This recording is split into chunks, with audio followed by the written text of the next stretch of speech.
ایک دوسری روایت میں اللہ کے نبی فرماتے ہیں وَنَزَلَتْ عَلَيْهِمُ الرَّحْمَةُ، اللہ کی رحمتیں برکتیں ان کے اوپر نازل ہوتی ہیں. وَغَشَّتْهُمُ الْمَلَائِكَةُ، اور فرشتے انہیں ڈھانپ لیتے ہیں، اپنے پروں میں رکھ لیتے ہیں. تھوڑی دیر پہلے ایک انتہائی قبیح منظر آپ کے سامنے آیا ہوگا، گندا سا ماحول، گندا سا منظر. یہ کیا ہے پتہ ہے؟ یہ بھی اس کا ایک حصہ ہے. شیطان گھس رہا تھا، میرا خیال ہے شیطان نے فرشتوں نے لات مار مار کر اس کو بھگایا ہوگا. شیطان آپ کو غافل کر رہا تھا. وہ منظر نہ ہوا ہوتا تو شاید یہ پورا پنڈال بھرا ہوا نظر نہ آتا. کوئی سو رہا تھا، کوئی اونگ رہا تھا، کوئی کچھ ہو رہا تھا. تھوڑی دیر کے بعد معراج ربانی کی تقریر ہونا تھی. اللہ کا فضل ہوا، شیطان گھسا، فرشتوں نے لتیایا، اس کو دور بھگایا، آپ کی سستی دور ہوئی، پھر نئے نشاط اور نئی دلچسپی کے ساتھ آپ تشریف فرما. الحمدللہ. ہر شر سے شر پیدا نہیں ہوتا، بلکہ کبھی کبھی کسی شر کے پیٹ سے خیر بھی پیدا ہوتا ہے. یہ خیر ہے. میں عرض یہ کر رہا تھا، یہ فرشتے گھیرے ہوئے ہیں. نبی کائنات صلی اللہ علیہ وسلم فرماتے ہیں جب مجلس ختم ہوتی ہے تو فرشتے اوپر عرجوا الی السماء، آسمانوں کی طرف اللہ کے پاس جاتے ہیں. اللہ تبارک و تعالیٰ پوچھتا ہے، حالانکہ وہ سب جانتا ہے، اس کے باوجود بھی پوچھتا ہے کہاں سے آ رہے ہو؟ تو وہ فرشتے کہتے ہیں اللہ ہم ایک اجتماع، ایک مجلس سے آ رہے ہیں. اللہ فرماتا ہے کیا ہو رہا تھا اس میں؟ تو کہتے ہیں وہاں تیرا ذکر ہو رہا تھا، تیری حمد و ثنا ہو رہی تھی، تیری بزرگی بیان کی جا رہی تھی، تیرے رحم و کرم کا ذکر ہو رہا تھا. اللہ تبارک و تعالیٰ پوچھتا ہے اچھا کیا انہوں نے مجھے دیکھا ہے؟ کیا؟ یہ صحیح حدیث میں آپ کی خدمت میں رکھ رہا ہوں. یہ کسی کہانی کار کی کہانی نہیں ہے، نہ ہی کسی کی سٹوری ہے. یہ صادق المصدوق وما ينطق عن الهوى ان هو الا وحی یوحی، یہ اس ہستی کی زبان سے یہ بات نکلتی ہے جس کی زبان جب تک عرش والے کا اشارہ نہ ہو تب تک اس کی زبان حرکت میں نہیں آتی. میری مراد حضرت محمد الرسول اللہ صلی اللہ علیہ وسلم. ادب اور احترام سے تشریف رکھو، بیٹھو ادب اور احترام سے. احترام کرو، عزت کرو فرشتوں کی، کیونکہ اللہ کے فرشتے یہاں موجود ہیں، تمہاری ایک ایک حرکتوں کو نوٹ کر رہے ہیں. بہت سارے لوگ سوچتے ہیں جلسہ سننے نہیں جاتے، جلسہ دیکھنے جاتے ہیں، میرے ٹھیلوں میں رہتے ہیں. اللہ کے بندو سنو یہ حدیث مبارک، یہ بشارت. بہت سارے لوگ کہتے ہیں ارے مولانا کی تقریریں یوٹیوب میں سن لیں گے، موبائلوں میں دیکھ لیں گے. ٹھیک ہے، آپ موبائلوں میں دیکھ لو گے، یوٹیوب میں دیکھ لو گے، لیکن یہ خوشخبریاں آپ کو کہاں ملیں گی جو ابھی میں بتانے والا ہوں. اس لیے ادب اور احترام سے بیٹھو. فرشتوں سے اللہ پوچھتا ہے یہ بتاؤ کیا انہوں نے مجھے دیکھا ہے؟ حل رأونی، میرا ذکر کر رہے ہیں، میری حمد و ثنا بیان کر رہے ہیں، میری تعریف کر رہے ہیں. اے میرے فرشتوں یہ بندوں نے مجھے دیکھا ہے؟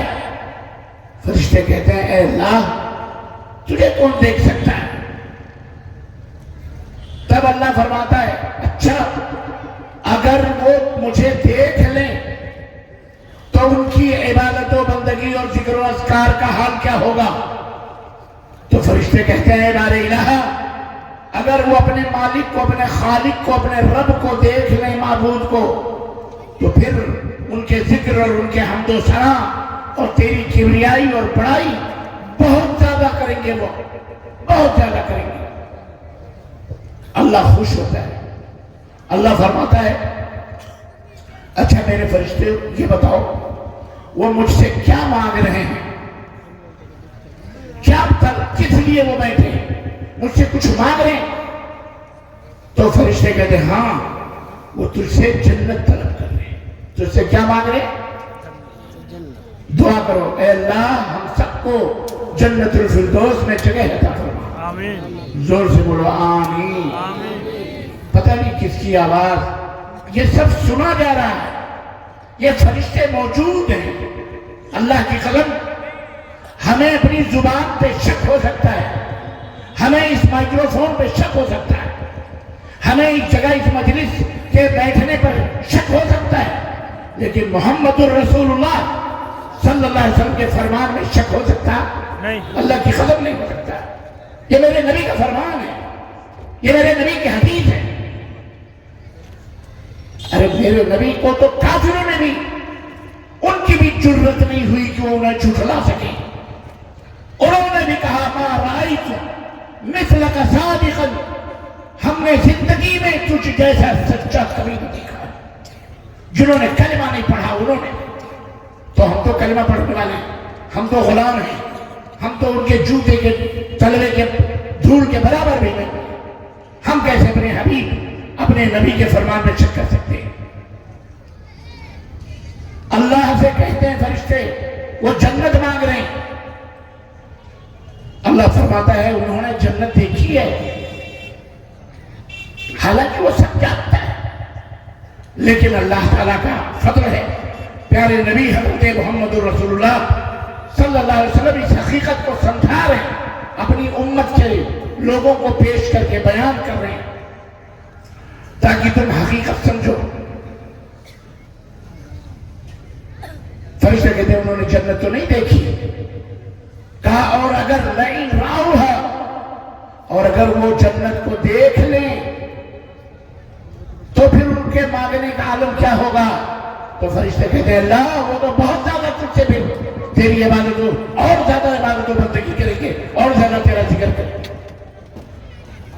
پھر اللہ تبارک و تعالیٰ پوچھتا ہے میرے فرشتوں یہ بتاؤ کہ میرے بندے کسی چیز سے بچنے کی دعا کرتے ہیں، کسی چیز سے بچنے کی دعا بھی مانگتے ہیں؟ تو فرشتے کہتے ہیں ہاں جہنم سے بچنے کی دعا مانگتے ہیں، پناہ چاہتے ہیں جہنم سے، تیرے ذریعے سے جہنم میں جانے سے پناہ مانگتے ہیں۔ اللہ تعالی ہم سب کو جہنم سے محفوظ رکھے، آمین آمین یا رب العالمین۔ اللہ تعالیٰ فرماتا ہے اگر فرشتوں اگر انہوں نے جہنم کو اگر وہ دیکھ لیں تو پھر ان کا عالم کیا ہوگا؟ فرشتے کہتے ہیں اگر وہ جہنم کو دیکھ لیں پھر تو وہ صبح و شام خوف اور ڈر سے لرزتے رہیں گے، کانپتے رہیں گے اور تجھ سے پناہ مانگتے رہیں گے جہنم میں جانے سے، بچنے کی دعا تجھ سے کرتے رہیں گے۔ اللہ تبارک و تعالیٰ خوش ہوتا ہے اور فرماتا ہے فَبِعِزَّتِي وَجَلَالِي، میرے فرشتوں میرے عزت و جلال کی قدم ہے، میں تمہیں گواہ بنا کے کہتا ہوں اس مجلس میں جتنے بھی بیٹھنے والے مرد یا عورتیں یا بچے تھے میں نے سب کے گناہوں کو معاف فرما دیا ہے۔ بولو سبحان اللہ، سب کے گناہوں کو معاف فرما دیا۔ فرشتے کہتے ہیں اے اللہ اس میں کچھ ایسے بھی لوگ تھے جو مجلس میں شرکت کی غرض سے نہیں آئے تھے، یوں ہی کسی ضرورت سے جا رہے تھے، باتیں سنی کھڑے ہو گئے، میلہ دیکھنے گئے تھے، آوازیں سن رہے تھے، کسی اور طرف سے گئے۔ اللہ فرماتا ہے جاؤ ان نیک لوگوں کے برکتوں سے میں نے انہیں بھی معاف کر دیا ہے اور ان کی خطاؤں کو بھی میں نے بخش دیا ہے۔ یہ بشارت، یہ خوشخبری آپ کے لیے بھی ہم سب کے لیے اور اس مجلس کے منعقد کرنے والوں کے لیے بھی۔ اس کو کہتے ہیں آم کے آم گٹھلیوں کے دام۔ ربنا آتنا فی الدنیا حسنہ وفی الآخرۃ حسنہ وقنا عذاب النار۔ اے اللہ ہمیں دنیا میں بھی بھلائی عطا فرما، آخرت میں بھی خیر عطا فرما، اور اللہ ہمیں جہنم سے نجات عطا فرما۔ میرے عزیزوں، میرے دوستوں اور بھائیوں، مدرسہ اصلاح المسلمین کا بڑے زور و شور سے آپ حضرات تعاون پیش کر رہے تھے، دولتوں کے نذرانے پیش کر رہے تھے، پیسے پیش کر رہے تھے، کوئی غلہ پیش کر رہا تھا، میری مائیں بہنیں سونے چاندی پیش کر رہی تھی، کوئی روپیہ پیش کر رہا تھا، کوئی کچھ کوئی کچھ کوئی کچھ۔ اللہ اکبر۔ مجھے نبی کائنات کی وہ حدیث یاد آتی ہے کہ اللہ کے رسول صلی اللہ علیہ وسلم نے فرمایا کہ قیامت کا دن ایک دن صرف کتنے سال کا ہوگا؟ 10 سال کا ایک دن، 50 سال کا، 100 سال کا، 1000 سال کا، 10,000، 20,000 نہیں۔ اللہ فرماتا ہے 50,000 سنہ، ایک دن 50,000 برس کا ہوگا، اور اس دن سورج 1 میل کے فاصلے پر ہوتا ہے، 1 میل کے فاصلے پر ہوگا۔ آج 1000 میل کے فاصلے پر سورج ہے، لیکن جب گرمی کا مہینہ آتا ہے ہمارے پسینے چھوٹ جاتے ہیں، ہم ٹھنڈے پانی، نہانا دھونا، ایئر کنڈیشن، برف، نہ جانے کیا کیا استعمال کر کے اپنی گرمی کو مٹانے کی کوشش کرتے ہیں۔ 1000 میل کے فاصلے پر ہے، اس وقت 1 میل کے فاصلے پر ہوگا۔ راوی کہتے ہیں اللہ کے نبی نے فرمایا 1 میل، لیکن ما ادری حل یعنی من المیل مسافت الارض، مجھے نہیں معلوم کہ اس 1 میل سے نبی نے زمین کی لمبائی مراد لی ہے، یعنی کلومیٹر یا یہ جو ہوتا ہے، یا وہ میل مراد لیا ہے جس سلائی، جو وہ سلائی، میل مانے سلائی، وہ سلائی جس سے عورتیں یا مرد اپنے آنکھوں میں سرما لگاتے ہیں، مجھے نہیں معلوم۔ مطلب سورج قریب ہوگا، دماغ کھول رہا ہوگا، زبانیں پیاس سے اس طرح باہر ہوں گی جیسے کتوں کی زبانیں سخت گرمیوں کے دنوں میں پیاس کی وجہ سے باہر ہوتی ہیں۔ لوگ اپنی قبروں سے برہنہ اٹھیں گے، کسی کے بدن پر ایک دھاگا بھی نہیں ہوگا۔ سیدہ صدیقہ کائنات ابو بکر صدیق کی صاحبزادی عائشہ صدیقہ زوجہ رسول امہات المومنین ام المومنین نے جب یہ منظر سنا تو اللہ کے نبی سے کہنے لگی میرے سرتاج، کیا عورتیں بھی مرد بھی سب برہنہ اور ننگے ہوں گے؟ آپ نے فرمایا ہاں عائشہ، سب ننگے ہوں گے، بغیر ختنہ کیے ہوئے ہوں گے۔ حضرت عائشہ شرما گئی، کہنے لگی، پیکر شرم و حیا نے کہا اللہ کے نبی تو کیا مرد عورتوں کو ننگا اور عورتیں مردوں کو ننگا دیکھ کر ان کو حیا نہ آئے گی؟ اللہ اکبر۔ اللہ کے نبی صلی اللہ علیہ وسلم فرماتے ہیں عائشہ وہ دن ہوگا جنہیں لوگوں کو ایک دوسرے کی فکر نہ ہوگی، سب نفسی نفسی کے عالم میں ہوں گے، نگاہیں آسمانوں کی طرف چڑھی ہوں گی، پسینے ڈبکیاں لگا رہے ہوں گے، ایک دوسرے کے پاؤں پر پاؤں رکھ کر کے کھڑے ہوں گے، میدان محشر ہوگا، رب کی جلالت ہوگی، سورج سوا دینے پر ہوگا، برہنہ ہوں گے، کسی کا پسینہ گھٹنے کے برابر ہوگا، کسی کا پنڈلی کے برابر ہوگا، کسی کا کمر بھر برابر ہوگا، کسی کی چھاتیوں تک پسینہ ہوگا اور کسی کے کانوں تک پسینہ ہوگا، اور اسی پسینے میں وہ ڈبکی لگا رہے ہوں گے۔ اس دن کون ایک دوسرے کی طرف دیکھنے کی ہمت کرے گا؟ میرے عزیزوں، یہ نبی کائنات نے کیوں کہی یہ باتیں؟ اسی لیے تاکہ ہم اللہ سے ڈریں اور اپنے مقصد زندگی کو سمجھیں۔ نبی کائنات نے فرمایا لیکن اس دن کچھ خوش نصیب ہوں گے، خوش نصیب ہوں گے جنہیں خاص رحمت اللہ تعالیٰ کی ان کے اوپر نازل ہوگی۔ کہنے لگے وہ رحمت کیا ہوگی؟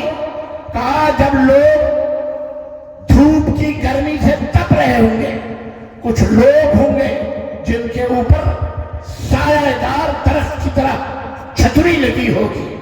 کہا گیا اللہ کے نبی وہ چھتری کس چیز کی ہوگی؟ آپ نے فرمایا وہ دنیا میں جنہوں نے صدقے اور خیرات کیے اللہ کی راہوں میں، وہ صدقہ اور خیرات چھتری بن کر قیامت کے دن ان کے اوپر سائے فکر ہوگا۔ اللہ آج یہ بھی بشارت آپ کے لیے ہے، اللہ کے لیے آپ نے جو پیسے خرچ کیے، 100 روپے، 200، 500، 1000، 10,000، لاکھ، 2 لاکھ، سونے چاندی جو بھی، یاد رکھو اخلاص نیت ہے، یہ صدقہ ضائع نہیں ہوگا۔ قیامت کے دن یہ صدقہ چھتری بن کر اس میدان محشر میں آپ کے سروں کے اوپر سایہ فخر ہوگا انشاءاللہ تعالی۔ عزیزان محترم، 2 باتیں ہو گئی۔ تیسری بات، ہم اپنے زندگی کے مقصد کو سمجھیں۔ اس دنیا کے اندر جو بھی آیا ہے، کل نفس ذائقۃ الموت، ہر نفس کو موت کا مزہ چکھنا ہے۔ کل من علیہا فان ویبقى وجہ ربک ذو الجلال والاکرام، ہر چیز مٹ جائے گی، فنا ہو جائے گی، باقی رہنے والی ذات صرف اللہ تبارک تعالیٰ کی ہے۔ اس لیے ہر مرد کو، ہر عورت کو اللہ تعالیٰ نے جسے پیدا کیا ہے اور اس دنیا کی نعمتوں سے نوازا ہے، زندگی دی ہے، آنکھیں دی ہیں، صحت دی ہے، ہاتھ پاؤں دیے ہیں، مال و دولت دیے ہیں، کسی کو تھوڑا کسی کو زیادہ، بہرحال اللہ تبارک و تعالیٰ نے اس دنیا میں ہمیں پیدا ہونے کا مقصد بھی بتلایا اور فرمانے باری تعالیٰ ہے الذی خلق الموت والحیات لیبلوکم ایکم احسن عملا، ہم نے موت اور زندگی جو بنائی ہے، پیدا کیا اور مارنا ہے، پیدا ہوئے ہو مرنا ہے، فنا ہونا ہے۔ رب نے فرمایا لیبلوکم ایکم احسن عملا، تاکہ تمہیں ہم آزمائیں کہ تم میں سب سے بہترین عمل کرنے والا کون ہے۔ اس دنیا کا مقصد ہم ہر اعتبار سے بہترین منشیہ بنے، بہترین انسان بنے۔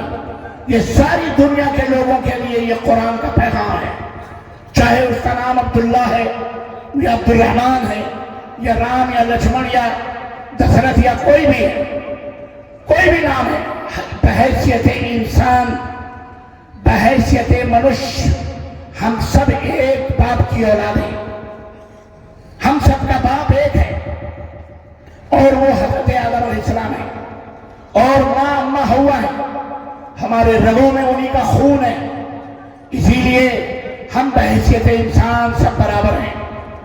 البتہ جو اللہ اور اپنے مالک کا گن زیادہ گاتا ہے، جو ان کے اوپر وشواس اور یقین رکھتا ہے، جو اپنے مالک سے ڈرتا ہے، جو اپنے مالک کا ادب کرتا ہے، جو اپنے مالک کی تکریم کرتا ہے، جو اپنے مالک کے آگیا کا پالن کرتا ہے، جو اپنے پیدا کرنے والے کے حکم کے اوپر چلتا ہے، جو اپنے مالک ہی کو سب کچھ سمجھتا ہے، اسی کو مشکل کشا سمجھتا ہے، اسی کو حاجت روا سمجھتا ہے، اسی سے مدد مانگتا ہے، اسی کے سامنے شیش نواتا ہے، اسی کے سامنے سجدے کرتا ہے، اسی سے فریاد کرتا ہے، اسی سے بیٹا بیٹی مانگتا ہے، اسی سے اپنے سکھ دکھ کے لیے دعائیں کرتا ہے، پرارتھنا کرتا ہے، اسی کی سادھنا کرتا ہے، اسی کے سامنے اپنے سروں کو جھکاتا ہے۔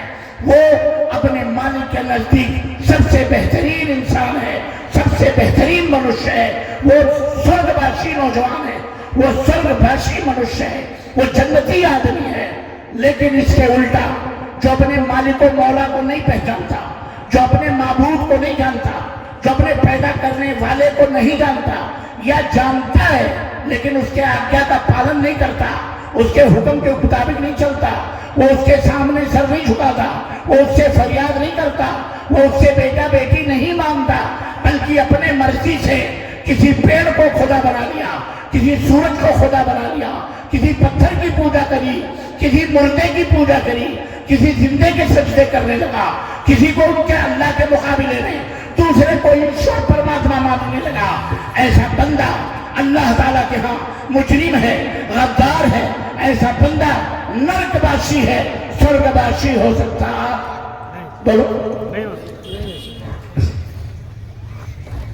یہ ہے اسلام۔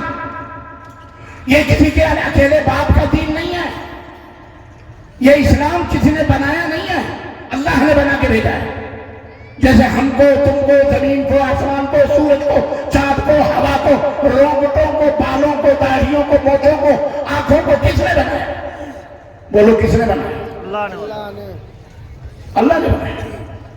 اسی اللہ نے اس اسلام کو بھی بنایا ہے۔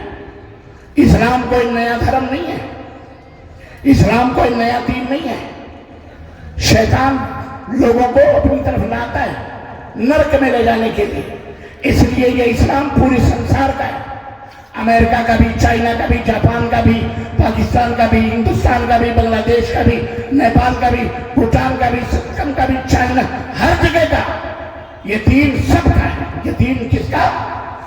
سب کا ہے، کیونکہ اللہ نے سب کو پیدا کیا ہے۔ اسی لیے آپ دیکھیں گے کہ مسلمان دنیا کے ہر کونے میں الحمدللہ، ہر جگہ مسلمان الحمدللہ، اور ایک ہی دفعہ ایک ہی طرح کی اذان ہے، ایک ہی طرح کی اقامت ہے، ایک ہی طرح کی نماز ہے، ایک ہی ٹائم کا نماز، ایک ہی ٹائم ٹیبل، 5 ٹائم کی نمازیں ہیں۔ الغرض وہی نمازوں میں جو دعائیں پڑھی جاتی ہیں سب ایک طرح کی، الگ الگ نہیں ہے۔ تو یہ اسلام اللہ تعالیٰ نے ہمیں دیا ہے کہ ہم اس اسلام کے مطابق اپنی زندگی کو گزاریں۔ اس میں 3 باتیں خاص طور پر ہیں سمجھنے کی۔ ایک کا تعلق انسان کے دل سے جس کو عقیدہ کہتے ہیں، اور دوسرے کا تعلق انسان کے عمل سے ہے۔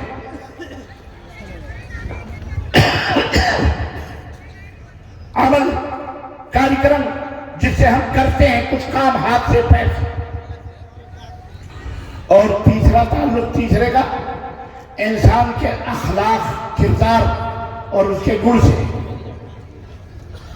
عقیدہ یعنی جو دل کے اندر وشواس ہونا چاہیے، اللہ ایک ہے، موجود ہے، اللہ خالق ہے، اللہ مالک ہے، اللہ رازق ہے، اللہ نے ہم کو بنایا، سب کو بنایا، چاند سورج سب کو بنایا ہے کہ نہیں؟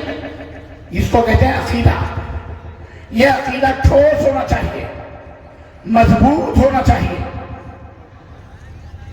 اللہ کا کوئی ساجیدار نہیں ہے، اللہ کا کوئی شریک نہیں ہے۔ عقیدہ ٹھوس ہو، مضبوط ہو، صاف ستھرا ہونا چاہیے، ذرہ برابر بھی شرک کی ملاوٹ اس کے اندر نہیں ہونی چاہیے۔ اللہ کے ہاں یہ قابل قبول نہیں ہے، یہ بات سمجھو۔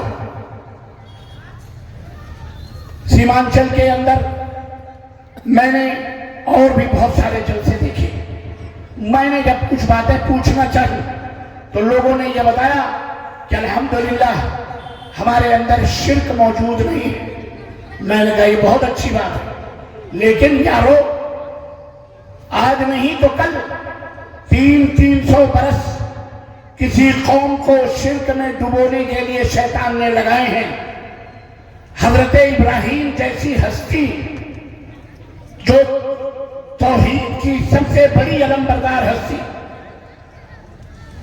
اللہ نے اپنے نبی کو جس کے بارے میں فرمایا کہ آپ ان کی اتباع کرو، وہ اللہ سے دعا کرتے ہیں، اے اللہ وجنبنی وبنی، مجھے بھی اور میری نسلوں کو، میری آل اولاد کو بھی شرک سے بچا لے مولا، شرک سے بچا لے۔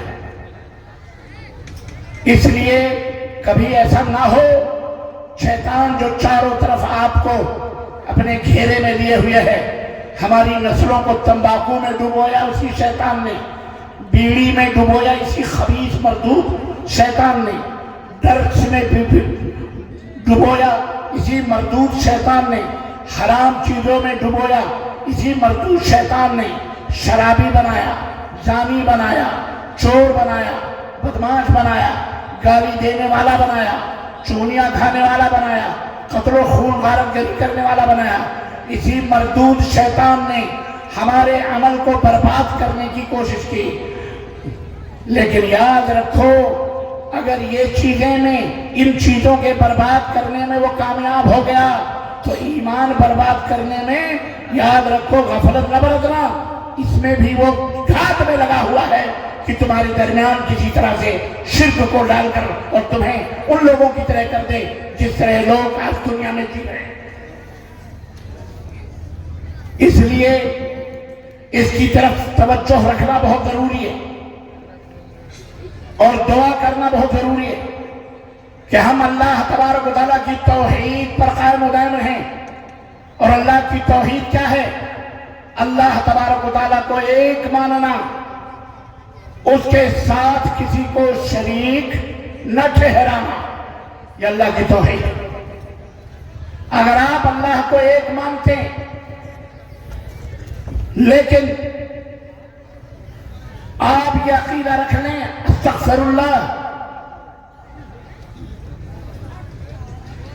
کہ فلانا پیڑ بھی ہمیں فائدہ پہنچاتا ہے، فلانی درگاہ، مزار، سجدہ، علم، چبوترا آج جو بھارت کے اندر چاروں طرف دیکھا جا رہا ہے، ہمارے بچے صرف بابوان کے اندر ہی نہیں ہیں، سیمانچل میں نہیں ہیں، سیمانچل سے باہر دلی، آگرہ، لکھنؤ، حیدرآباد، بنگلور، بمبئی گھوم رہے ہیں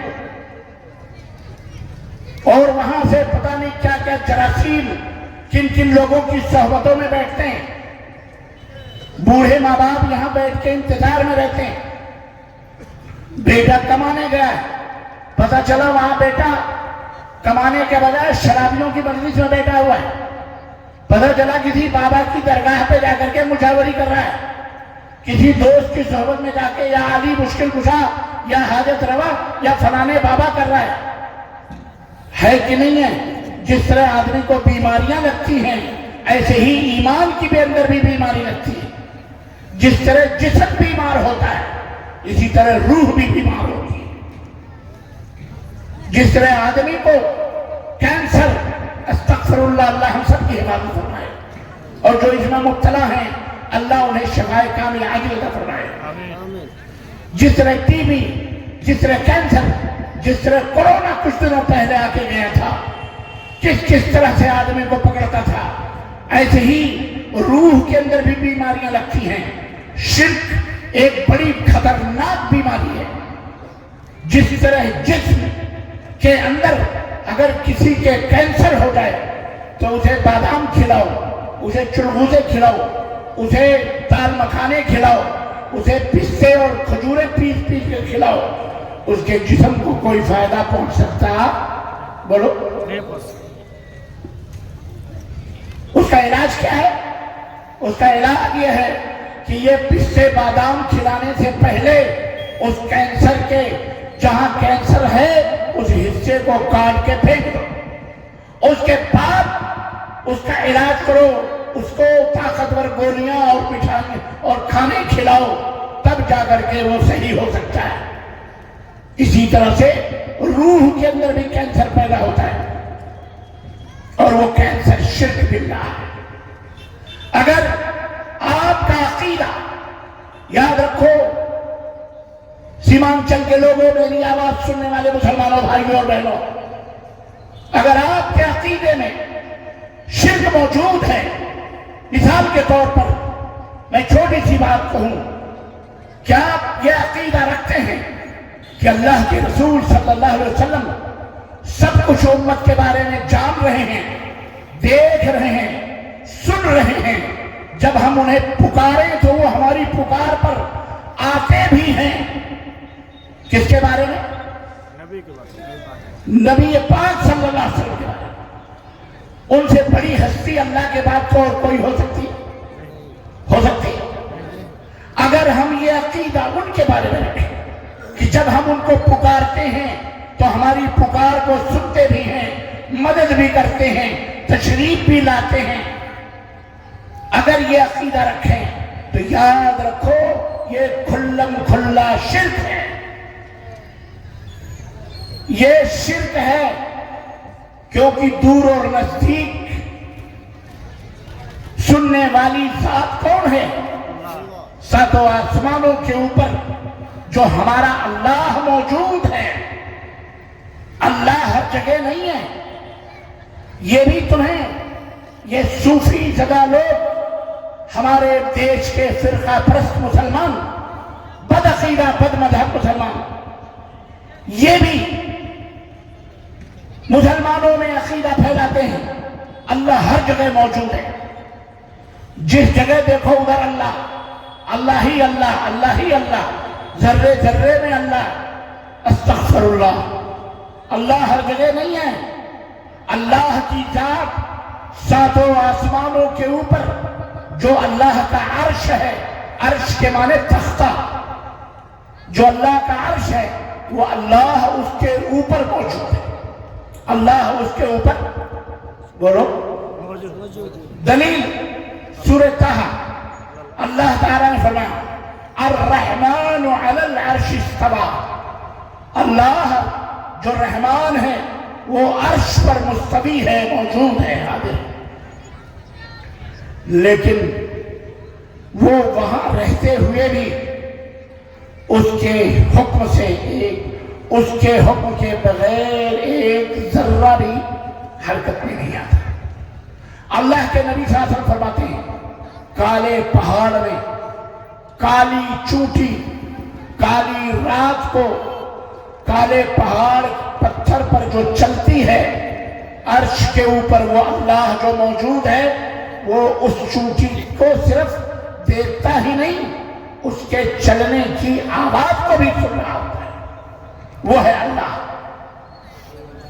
اگر تم نے یہ عقیدہ رکھا کہ فلاں کہ نبی صلی اللہ علیہ وسلم مدینے میں دفن ہے قبر کے نیچے، ہماری آواز سنتے ہیں، ہماری مدد کو آتے ہیں، ہم یہاں سے ان کو پکارتے ہیں، اللہ کی قسم یہ صفت صرف اللہ کی ہے۔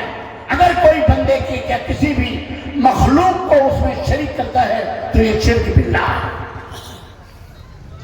اس کی نماز نہیں قبول ہوگی، نہ اس کے روزے، نہ اس کے حج، نہ اس کی زکات، نہ اس کی داڑھی، نہ اس کے موچ، نہ اس کا حلال کھانا، نہ اس کا حرام سے بچنا، کوئی بھی عمل اس کا قابل قبول۔ اے مسلمانوں کان کھول کر کے سن لو، کوئی ملا مولوی، کوئی قادری چشتی نقشبندی بابی بابا، کوئی درگاہی مداری قبوری، یاد رکھو قیامت کے دن تمہیں کوئی مدد نہیں کر سکتا۔ ہم آج تمہیں یہ کڑوی گولیاں اس لیے بدلا رہے ہیں کیونکہ شرک اتنا بھیانک اور خطرناک گناہ ہے کہ جس گناہ سے بڑھ کر زنا بھی نہیں ہے، چوری بھی نہیں ہے، قتل بھی نہیں ہے۔ اللہ تبارک تعالیٰ نے فرمایا اِنَّهُ مَن يُشْرِكْ بِاللَّهِ فَقَدْ حَرَّمَ اللَّهُ عَلَيْهِ الْجَنَّةَ، جس نے بھی شرک کر کے جو بھی مرا اللہ نے جنت اس کے اوپر حرام کر دی، جنت حرام ہے، وَمَأْوَاهُ النَّارُ، اور اس کا ٹھکانہ جہنم ہے۔ دو بات۔ تیسری بات وَمَا لِلظَّالِمِينَ مِنْ أَنصَارٍ، اور وہاں کوئی تمہارا مددگار بھی، یہاں جو کہتے نا بیعت کر لو، بابا جی آئے ہیں، چادر پھینک پھینک کے بیعت ہو رہی ہے، زندے کی بیعت مردے کے ہاتھ پہ ہو رہی ہے۔ کبھی سنا ہے بیعت کا نام؟ نہیں سنا، اللہ کرے نہ سنا۔ یہ سب چوری چماری، یہ سب غلام بنانے کے ڈھنگ اور طریقے ہیں، لیکن یہ اس لیے بتائے دے رہا ہوں کبھی من و سلوہ سمجھ کر کے تم بھی جا کے ہضم کرنے لگو۔ بہت بڑی بات ہے موٹی موٹی تصویر، ان کے ہاتھوں میں لگو بھائی، اتنی بڑی بڑی تصویر والے ہیں بیچارے، جب دیکھو اللہ اللہ اللہ اللہ اللہ اللہ کر رہے ہوتے ہیں، یہ بہت بڑے بابا ہیں، ہمارے یہاں مولوی تو سبحان اللہ بھی نہیں کہتا، الحمدللہ بھی نہیں، یہ تو بہت بڑے نیک، بڑے بھائی متقی پرہیزگار ہیں۔ میرے عزیزو، چمکتا جو دکھائی دے وہ سب سونا نہیں ہوتا۔ نہ جا ظاہر پرستی پر، یہ ظاہری دیکھ کر کبھی کبھی بھی بھٹکنے کی کوشش نہیں کرنا۔ جس کی بھی بات ہو، کوئی بھی آدمی ہو، سب سے پہلے اس کا عقیدہ دیکھو، اس کا عقیدہ کیسا ہے۔ مشرک تو نہیں ہے وہ چاہے آسمان پر اڑ رہا ہو،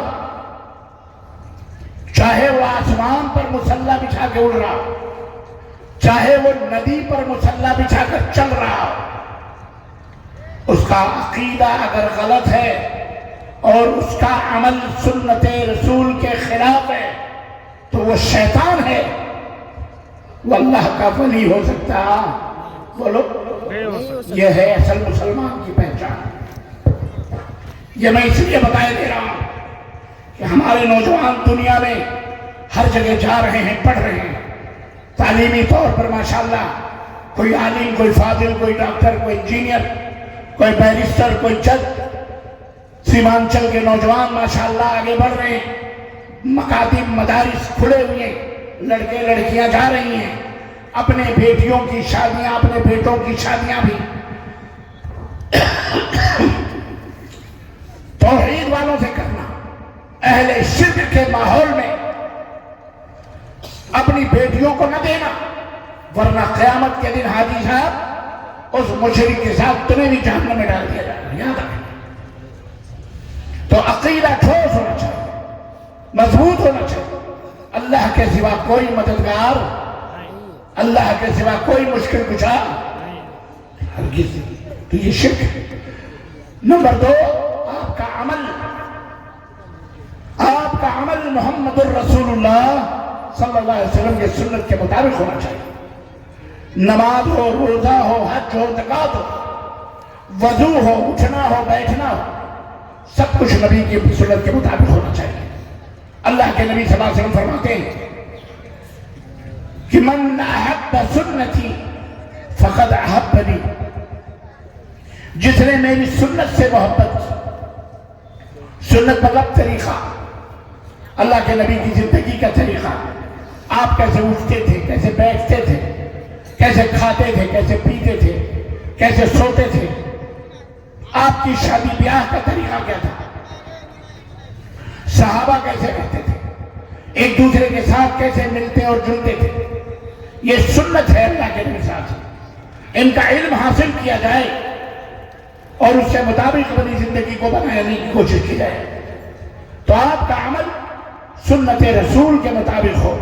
نبی نے فرمایا من احب سنتی فقد احبنی، جس نے میرے طریقے سے محبت کی اس نے مجھ سے محبت کی۔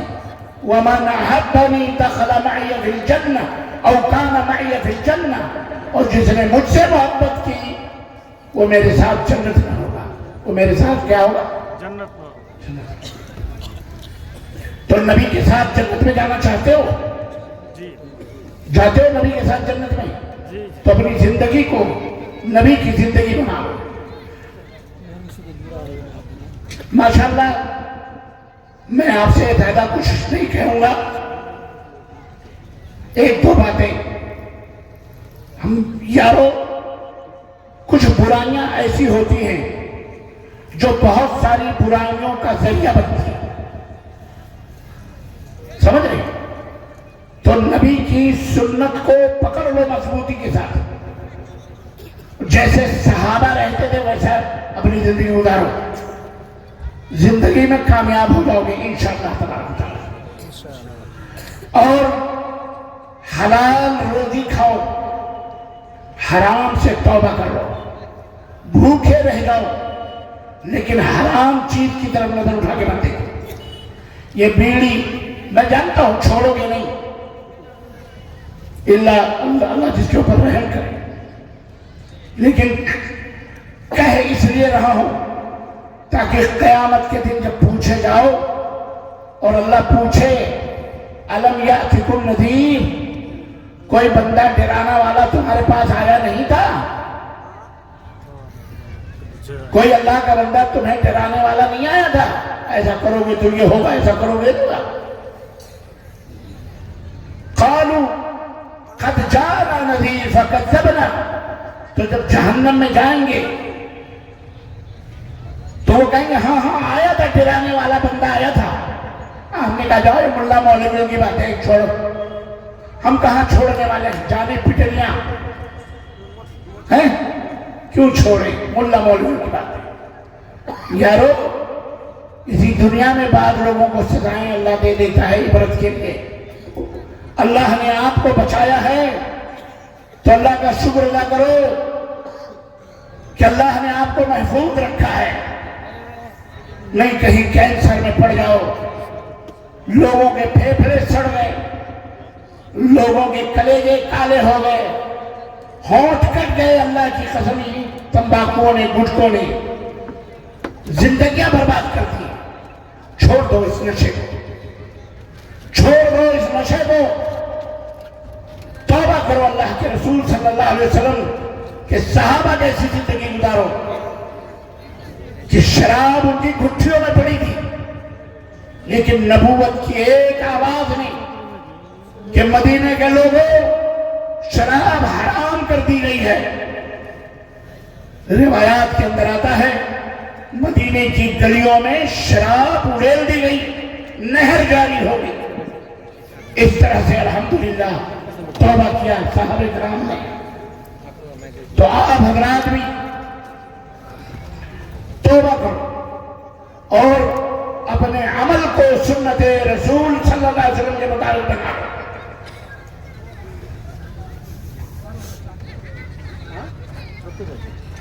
پیدائش سے لے کر موت تک جو بھی رسومات ہیں ان رسومات کو نبی کائنات کی سنت کے مطابق ڈھالو۔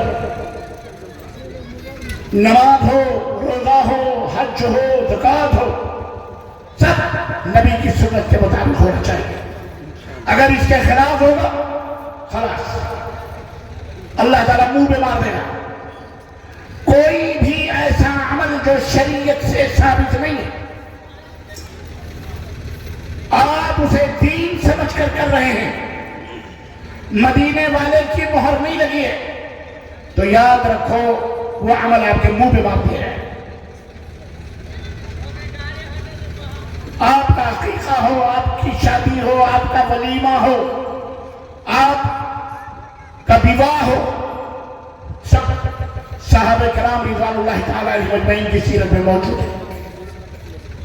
اسی طرح سے بالکل ایک بات میں آپ سے عہد لینا چاہ رہا ہوں۔ میں نے ویسے لوگوں نے مجھے بتایا کہ الحمدللہ وہ بیماری ابھی ہمارے اس ارریہ ڈسٹرکٹ میں نہیں آئی ہے لیکن دھیرے دھیرے آ رہی ہے، چپکے آ رہی ہے۔ میں نے کہا یہ تو اگر آ رہی ہے تو آج دھیرے دھیرے آ رہی ہے، کل تیزی سے آ جائے گی۔ میں آج آپ لوگوں سے ایک وعدہ لینا چاہتا ہوں۔ یارو میں نے کہا نا کبھی کبھی ایک برائی دسیوں برائیوں کو ہمراہ لاتی ہے، ساتھ ساتھ لاتی ہے۔ آپ ایک وعدہ کرو کہ انشاءاللہ تبارک و تعالی جب ہم شادی کریں گے اپنے بیٹوں کی یا اپنے بیٹیوں کی تو وہ شادی نمبر 1 نبی کی سنت کے مطابق ہوگی انشاءاللہ، اور نمبر 2 ہم جہیز نہیں لیں گے، ہم جہیز نہیں لیں گے اور نہ جہیز دیں گے، کیونکہ لینا بھی حرام ہے اور دینا بھی حرام ہے۔ وعدہ کرو انشاءاللہ، ہاتھ اٹھا کے وعدہ کرو انشاءاللہ۔ بابواسی اور سہریہ کے لوگوں میں نے سنا ہے کہ آپ لوگ جہیز نہ دیتے ہو نہ لیتے ہو، لیکن کچھ منحوس پیدا ہوئے جو چپکے دیتے۔ یاد رکھو قیامت کے دن اس کا حساب تمہیں دینا پڑے گا، کیونکہ کچھ لوگ کہتے ہیں ہمیں بیٹی کا حصہ تو دینا ہی ہے، شادی کے بہانے دیتے، یہ نہیں چلے گا۔ اگر زندگی میں آپ اپنے بچوں کو کوئی چیز دے رہے ہیں، یاد رکھو یہ اصول ہے اسلام کا، اگر آپ ایک موبائل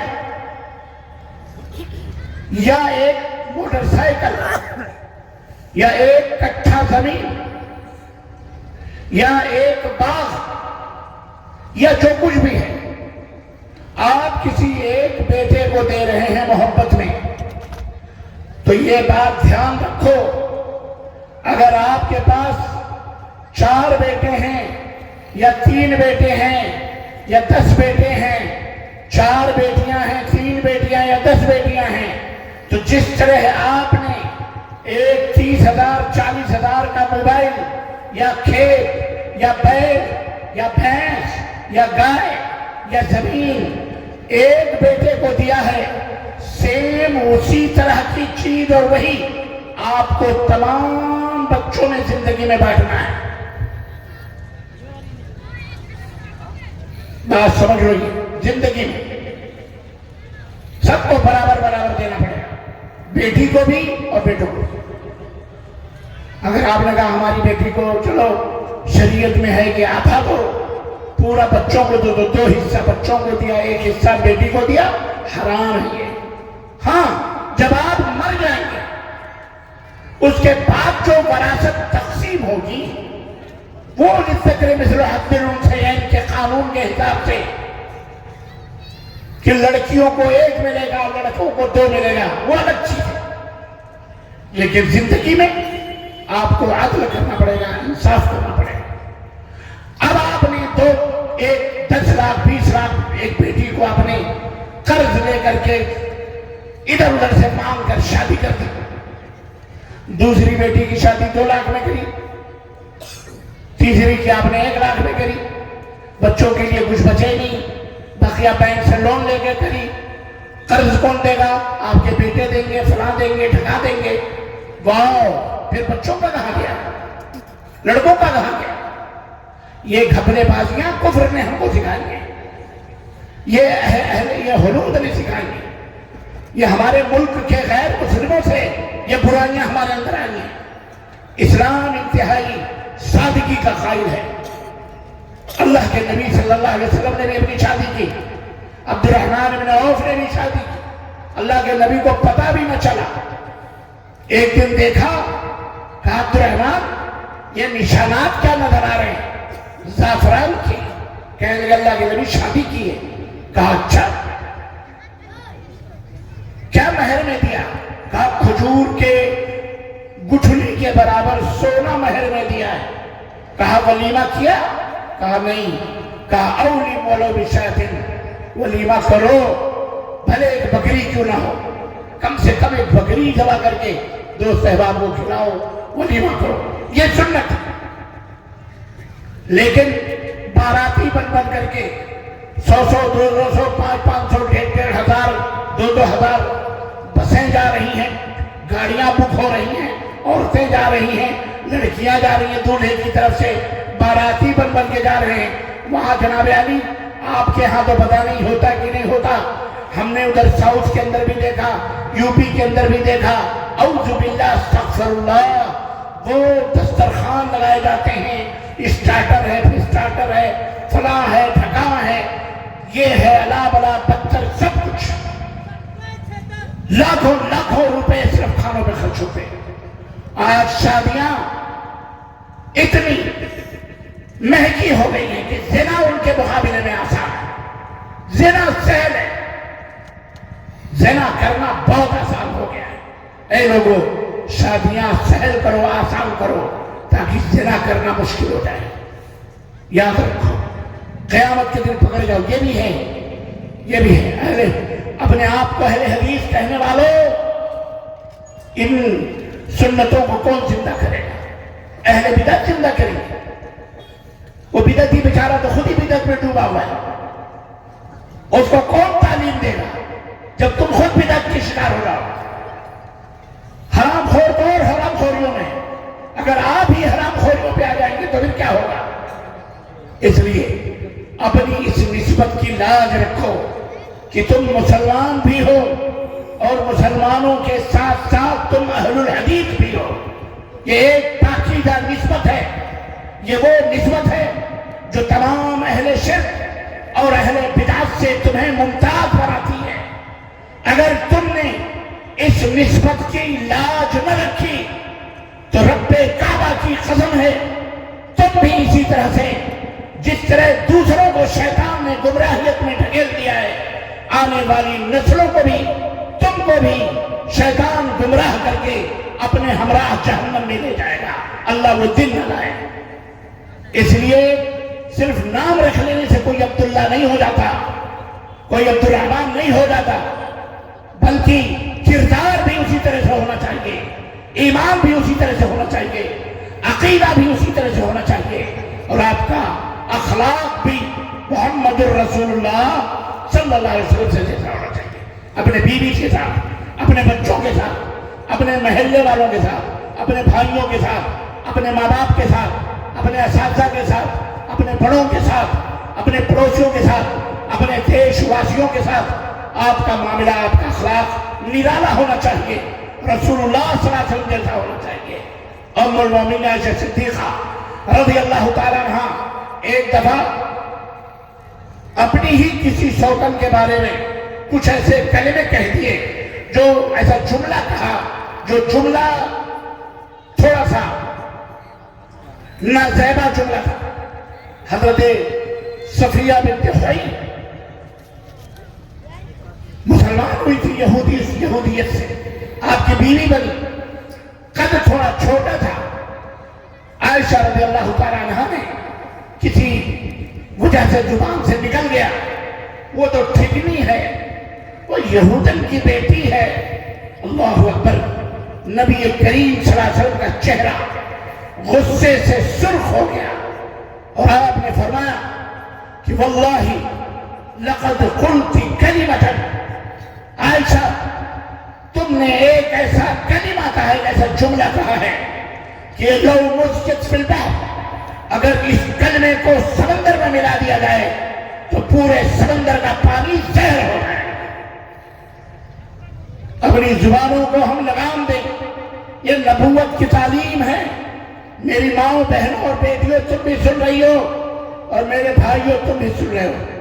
ایک دوسرے کی عزت کرو، اپنے بیویوں کی تکریم کرو، اپنے بیویوں کو اپنی عزت سمجھو، پیر کی جوتیاں نہ سمجھو. وہ ہماری تمہاری ناک ہے، وہ ہماری تمہاری عزت ہے. اپنے بیٹیوں کو تربیت دو کہ شوہروں کے حقوق کیا ہیں، شوہر کو کس طرح سے منایا جائے، شوہر کو کس طرح خوش رکھا جائے، شوہر کی مدارات کس طرح کی جائے. ہر چیز سکھاؤ اپنی بیٹیوں کو، تاکہ طلاق کے پروانے لے لے کر گھروں کی طرف نہ پلٹیں، اپنے گھروں کو آباد رکھیں. مدارس کے اندر بنات کے مدارس یہاں چاروں طرف پھیلے ہوئے ہیں. مدرسات کے لیے یہ ضروری ہے کہ وہ لڑکیوں کو، شادی اور بیاہ کی وہ لڑکیاں جو بلوغت کے مرحلے میں داخل ہو رہی ہیں، ان کے لیے خاص کلاسز رکھے جائیں، ان کے لیے خاص گھنٹیاں رکھی جائیں جن میں ان کو بتایا جائے کہ بالغ ہونے کے بعد کیا کیا چیزیں ضروری ہیں اور کیا کیا چیزیں تبدیل ہوتی ہیں اور نمایاں ہوتی ہیں، اور ان کا حل ان پریشانیوں کا کیا ہے. لڑکوں کو بھی بتاؤ، لڑکیوں کو بھی بتاؤ. نہیں تو آج یہ شیطان سب کے پاس موجود ہے. یہ گونگا شیطان ہے، یہ گونگا ہے، لیکن یہ اچھے اچھے چیز لوگوں کو بگاڑ کرنے میں یہ سب سے ایکسپرٹ ہے. برباد کیا ہے اس خبیث موبائل نے. یہ چپ چاپ نہیں ہے، یہ بہت بڑا ابلیس ہے جو آج ہماری جیبوں میں موجود ہے. ہم سو جاتے ہیں، ہمارے بچے اس کے ساتھ کھیلتے ہیں، کیا کیا کرتے ہیں ہمیں اس کا پتہ نہیں ہوتا. آج تو بچے کو چپ کرانے کے لیے موبائل کھول کے دے دیتے، دودھ پی رہا بجائے دودھ دینے کے، لو موبائل لو بیٹے. وہ بیٹھ کے سے کر کے کھیلتا ہے.